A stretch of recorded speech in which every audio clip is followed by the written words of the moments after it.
오늘도 11월 20일 새날을 주신 하나님께 감사드립니다.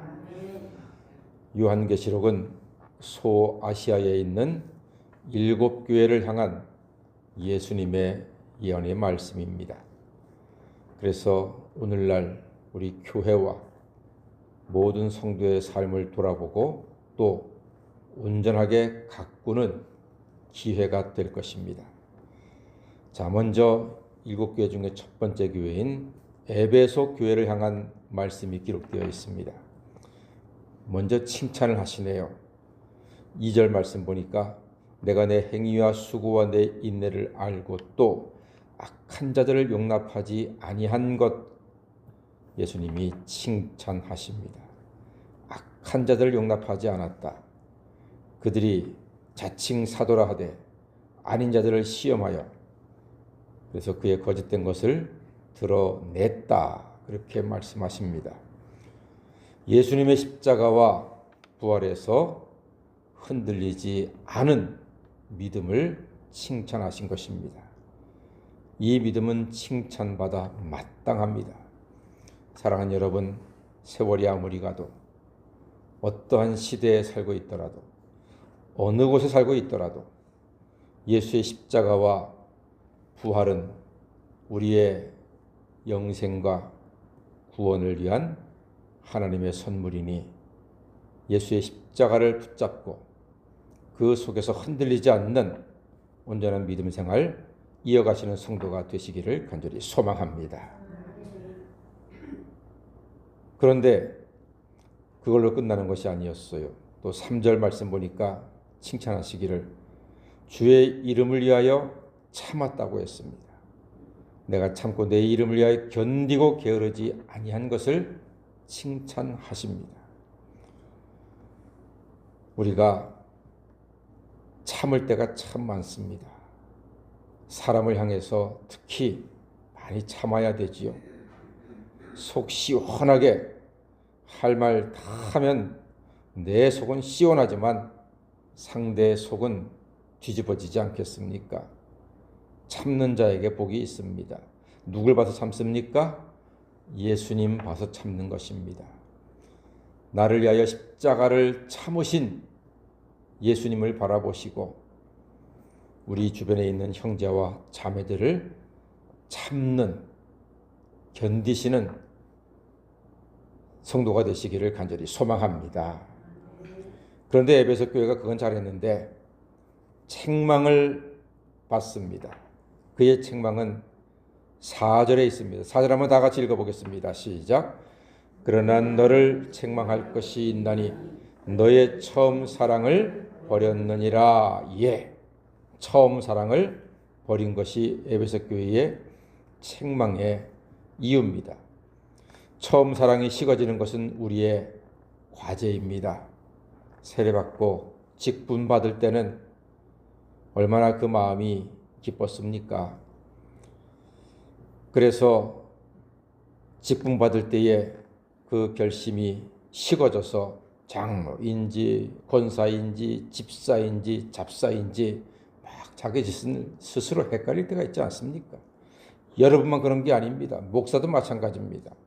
목사도 안수받을 때의 그 감격과 결심은 어디로 가고 내가 목사인지 목사인지 도대체 헷갈리고 세상 사람들과 별로 다르지 않은 그런 모습을 발견할 때 하나님 앞에 죄송하고 부끄러울 때가 많이 있습니다. 그러므로 여러분, 우리는 우리의 첫사랑이 식어지면 5절 말씀처럼 어디서 떨어졌는지를 생각하고 회개하여 처음 행위를 가지라 그랬습니다. 회개하여 처음 행위, 첫사랑을 회복하는 성도가 되시기를 주의 이름으로 간절히 소망합니다. 두 번째, 서머나 교회를 향한 말씀입니다. 역시 먼저 칭찬하십니다. 9절 말씀 보니까 너의 환난과 궁핍을 알거니와 실상은 내가 부요한 자다. 이렇게 말씀하십니다. 칭찬하시는 거죠. 무엇에 부요했습니까? 믿음에 부요한 서머나 교회입니다. 부활 예수를 견고히 믿으면 환난 중에도 믿음의 부요를 누리게 됩니다. 가장 힘든 곳에서 가장 큰 믿음의 사람이 된 서머나 교회입니다.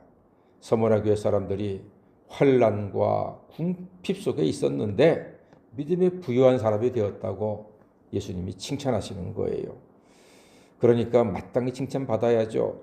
가장 힘든 어려운 현실 속에서 큰 믿음의 사람들이 되었던 것입니다.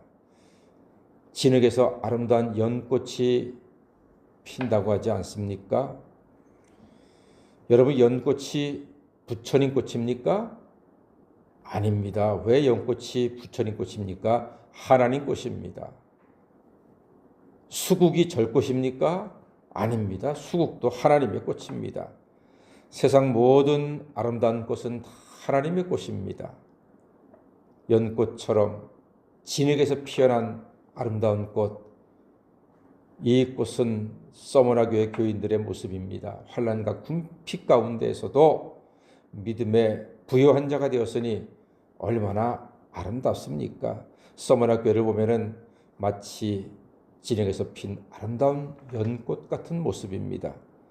여러분들도 모두 다 고난과 환난과 시험이 많이 있었으되 다 이겨내시고 이렇게 하나님 앞에 나와 예배드리며 하나님의 은혜를 구하는 이 아름다운 모습, 바로 서머나 교회처럼 환난과 궁핍 가운데서도 믿음의 부유한 자가 되어서 칭찬받으시는 하나님의 자녀가 되신 줄로 믿습니다.